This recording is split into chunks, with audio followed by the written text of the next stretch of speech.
Scott, we had since Donald Trump came to, was elected in the United States, there were two major escalation between Russia and the West. One of them was in the attack on nuclear bombers before the war between Iran and Israel breaking out, and the second one was the attack before the operation in Venezuela, the attack on Putin's residence. These are huge. Looking at the curve, the attack on bombers right now is major escalation attacking on Putin. And what is going on in the mind of Russian analysts close to Vladimir Putin? How do they realize, how do they understand the situation with the Trump administration? Because we know if something happens to Vladimir Putin, we're going to have a nuclear war. There is no way out. Whoever going to replace him, he's going to bring a nuclear war. He's going to attack London. He's going to attack all these decision makers in Europe. What is your take on that? And how far they want to go? Well, I mean, this is one of the fundamental discussions. This is why I go to Russia, just so everybody understands, so I can have these conversations and talk to people.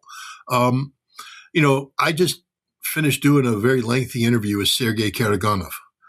He's a prominent Russian political scientist. He's a man who's very anti Russian interaction with the West. He believes that Russia should pivot to the East and work with China, that there's no future for Russia in the West because the West is an untrustworthy negotiating partner. He's 100% correct. But here's the thing. He believes that the West is bluffing. I mean, he's a prominent believer. He doesn't believe in nuclear disarmament. This is where he and I have clashed in the past because I'm an advocate, or at least I have been. Scott Ritter says this crisis is dangerous and very real. He explains that he speaks directly with top Russian thinkers to understand how Moscow sees the West. One key figure he mentions believes the West cannot be trusted, and that Russia should turn away from Europe and work with China instead. Ritter agrees that the West has broken trust, but he warns about the most alarming part. Many Russian analysts believe the West is bluffing and won't actually escalate. Ritter says this belief is risky, especially when nuclear weapons are involved, and that's where the real threat of catastrophe comes from. And I don't know where I stand today. I'm an advocate for meaningful disarmament, but from the Russian perspective, how could you possibly get involved in meaningful disarmament with an American negotiating partner who's untrustworthy? I mean, because the key to disarmament is the mutual benefit of the pact and the binding nature of the pact. And the United States just can't be trusted at all. And so rather than limit your nuclear force, I mean, if anything, the behavior of the United States promotes the notion of Russia enhancing its nuclear deterrent, expanding its nuclear capabilities. Not the direction I want to go, but I understand it.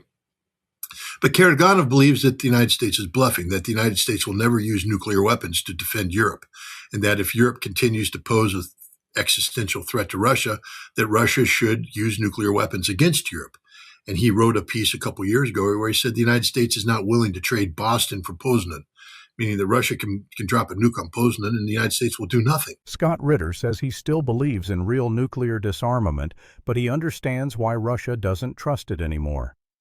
From Moscow's view, disarmament only works if both sides keep their word, and the U.S. has proven it doesn't. Because of that, Russian thinkers believe America's behavior actually pushes Russia to build more nuclear weapons, not fewer. Ritter doesn't like this logic, but he gets it. He then warns about the most dangerous idea. Some Russian analysts think the U.S. is bluffing and would never risk its own cities to defend Europe, which could tempt Russia to use nuclear weapons first. That belief, he says, is extremely dangerous. That's a hell of a statement, a hell of a gamble. This is a man who has sat next to Vladimir Putin. This is a man who participates in the Valdai Club. And people listen to this and they say, oh, that's the hardliners advising Vladimir Putin.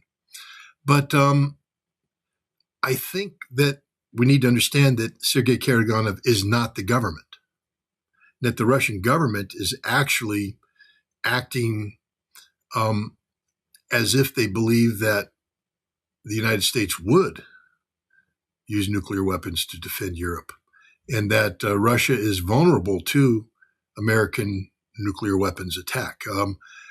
And there's a huge hesitancy inside Russia, a weakness that's being exploited successfully by the United States and Europe. I mean, Russia keeps, publishing red lines that keep getting crossed, and people like myself and others assess and say, well, that's because Vladimir Putin's very pragmatic, and that ultimately he's going to do what needs to be done to get the job done, come hell or high water. And if Europe pushes him, then he could use nuclear weapons. But I think this is up to debate right now. I mean, I haven't made a conclusion. I'm not sitting here calling Vladimir Putin, a flake. I personally believe that he's not. Scott Ritter says Karaganov's nuclear talk is a dangerous gamble, even though he's close to Putin. But he warns not to confuse Karaganov with the Russian government itself. Russia is actually acting like it believes the U.S. would defend Europe with nuclear weapons, and that Russia is vulnerable. That fear makes Moscow hesitant, and the West is exploiting it by crossing Russia's red lines. Ritter says Putin isn't reckless or weak. He's pragmatic, and whether Russia would ever use nuclear weapons is still an open and unsettled question. But I do believe that he's being advised by people anybody who believes in the spirit of Alaska today should be fired. There is no spirit of Alaska. That is the spirit of submission, the spirit of surrender. And now the Russians need to, reflect on the reality of this rogue nation, the United States, and how do you contain this rogue nation? You don't contain it through friendship. You don't contain it through diplomacy. You contain it through strength. That's the only thing the United States understands is strength. It will act where it senses weakness. And right now, the fact that the United States boarded a Russian flag tanker in an act of piracy means they sense weakness on the part of Russia. And they will continue to push as long as they perceive weakness. Russia, at some point in time, needs to have a demonstration of strength. And sadly, this probably means some sort of military conflict with the United States, hopefully contained. But again, you committed an act of piracy against a Russian ship. The penalty for pirates is usually being sunk. Scott Ritter argues that any Russian official still believing in cooperation with the U.S. is living in a fantasy. He says there is no spirit of Alaska anymore, only surrender. In his view, the United States acts like a rogue nation and cannot be restrained by diplomacy or friendship, only by strength. Ritter claims the U.S. boarded a Russian tanker because it sensed weakness, and that Washington always pushes further when it sees no consequences. He warns that Russia may feel forced to demonstrate strength, possibly through limited military conflict, to stop further escalation. I'm not promoting that. I'm an American. I don't want any harm to come to Americans. But my God, the Coast Guard just committed an act of piracy. It's time for Russia to draw a line and say, no more. You've gone as far as you're going to go. From here on in, if you take an action, there will be a Russian military response, and we're willing to take it as far as you want to go. I mean, if you'd like me, I can put my entire strategic nuclear force on, combat alert, if you want to play that game. Right now, the United States believes that Russia will never do this, that Russia has no intention of doing this. Russia can't do it. And so the United States is going to push and push and push. And you have insane people like Pete Hegseth, who just thinks that, my God, because we put 200 JSOC personnel in the Caracas, we can do anything. Now we put some JSOC people on board a Russian tanker. We can do anything. And you have people like Scott Besson who actually believe that we can sanction Russia into collapse. Scott Ritter makes clear he's not calling for war and doesn't want Americans harmed. But he says the U.S. Coast Guard boarding a Russian tanker crossed a serious line, what he calls an act of piracy. In his view, the U.S. keeps escalating because it believes Russia will never respond forcefully. Ritter argues that this perception of weakness is dangerous. He says Washington is pushing further, driven by overconfidence, believing sanctions, special forces, or intimidation will break Russia. and warns that without a firm Russian red line, the escalation will continue. And that's what he is doing.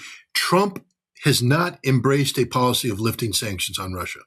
Trump has embraced a policy of sanctioning Russia into collapse. That is the policy of the Trump administration. Russia needs to wake up to this, and that is, in fact, the policy. We aren't looking for a way out of Ukraine. We're looking to defeat Russia strategically in Ukraine. And we're doing that by dragging this conflict out, and blaming this on Putin, saying the sanctions can't be lifted because of this in hopes of generating a fifth column inside Russia for that purpose. What does Vladimir Putin have to think about today? Let's look back on this now. The drone attack against Russian strategic nuclear bombers was an attack that was carried out by the Central Intelligence Agency together with MI6. Scott Ritter argues that Trump is not trying to reset relations with Russia at all. He says the real policy is to crush Russia with sanctions, not lift them. According to Ritter, the U.S. isn't looking for an exit from Ukraine. It's trying to defeat Russia strategically by dragging the war out and blaming everything on Putin. Sanctions are used to stir unrest inside Russia and weaken it from within. Ritter says Moscow needs to wake up to this reality, especially after what he claims was a CIA MI6-backed drone attack on Russia's strategic nuclear bombers. The CIA has been working with Ukrainian intelligence since 2015 to develop resources inside Russia for these very kinds of attack. To carry out an attack like this, it requires, the ability to identify facilities of interest, to be able to rent them, operate them under the radar, to acquire vehicles. Look, it's called advanced force operations. You're in Iran right now. You do know what we did in Iran before the failed hostage rescue attempt. We sent in a special operations team covertly. Dick Meadows led it. They rented warehouses. They rented trucks. They rented safe houses. And they drove these trucks around. They did reconnaissance. And basically, Delta Force was supposed to take helicopters, land outside of Tehran. The trucks were to meet Delta Force, and the Delta Force would be trucked in on Iranian trucks to the embassy, to the Ministry of Foreign Affairs, where they would launch their assault. And then the helicopters would come in, lift them out, take them to an airfield that would be seized by the Rangers, etc. But we had people on the ground in Iran. Scott Ritter claims the CIA has been working with Ukrainian intelligence since 2015 to build networks inside Russia for covert attacks. He says strikes like the drone attack on Russian bombers don't happen spontaneously. They require years of planning, local assets, rented facilities, vehicles, and intelligence support. Ritter compares this to past U.S. special operations like the Iran hostage rescue plan, where American teams secretly operated inside Iran long before the mission launched. His point is that these attacks show deep Western involvement on the ground, not just Ukrainian action.